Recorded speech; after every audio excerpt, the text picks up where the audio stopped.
Hello, this is Trevor Booker doing my final presentation on relationships and ethics, and starting off with the words of Mr. Francis Chan. Leaders fight frustration with extra strength from renewing their minds in God's Word. I have found that personally, when it comes to spending time in the Word and in prayer, the idea is to renew the mind. You can't simply just downplay the frustration or the irritation. You need to be looking at it from God's point of view or God's perspective, and the way we do that is to renew our minds. Part of what helps me to be able to see things from that point of view is praise and worship music, and filling my heart and my mind with that sort of passing of the time, which allows me to think on things that are good and right and just and holy and pure, Philippians 4:8, and sort of get some of those negative thoughts out of my mind. So I don't think we can fight that in the natural. It needs to be a spiritual thing, to be renewing our minds.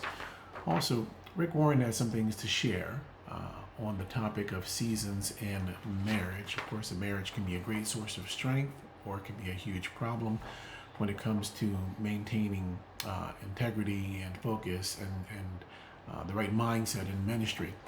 There's 4 seasons, though. We go through the season of spring, where things are changing and things are new and exciting. And of course, this can be a wonderful time, but it can also be a very challenging time as well, because everything is new and different and developing. Then there is the summer season. The summer season is the season of high productivity. Good things are happening. In many cases, great things are happening. But again, it can be reducing some of the oneness in the marriage relationship, even though great things are happening at high productivity levels. And then, of course, comes fall. Now, fall can be a challenge. That's the season of disruptive change, where significant things happen.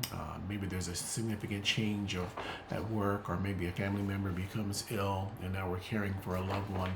It could be any number of things, but we need to be mindful of the fact that in the season of fall, it's a season of disruptive change, and therefore we need to be being more proactive in developing time with our significant other, with our spouse. And then, of course, there's winter.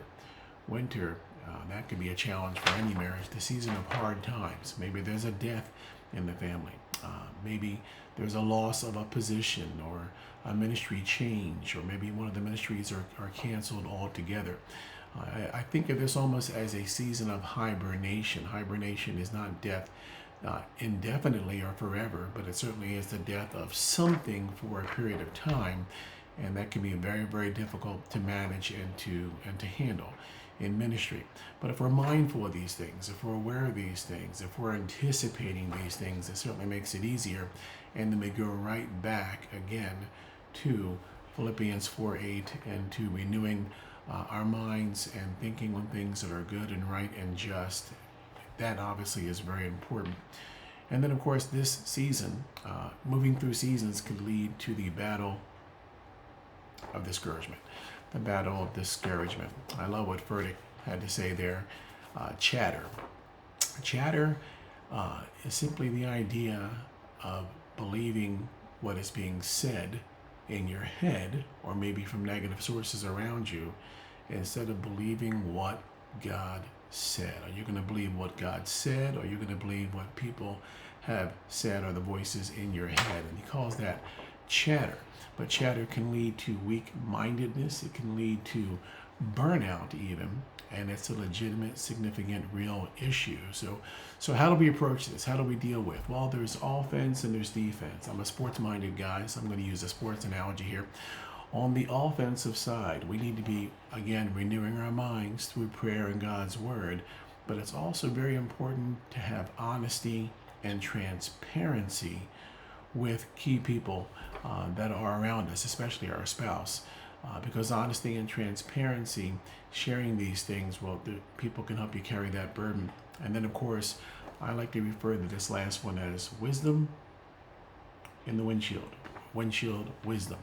A lot of us spend multiple hours, even at times, in the car taking trips. I encourage you to fill those hours with podcasts and preachers, and it's very easy now to find specific content specifically dealing with battling discouragement, to encourage your soul, even while you're driving in the car. Windshield wisdom. And then last is the defensive side. Defense is building a strong foundation around you through an accountability group. I call it the Paul, Timothy, and Silas mindset.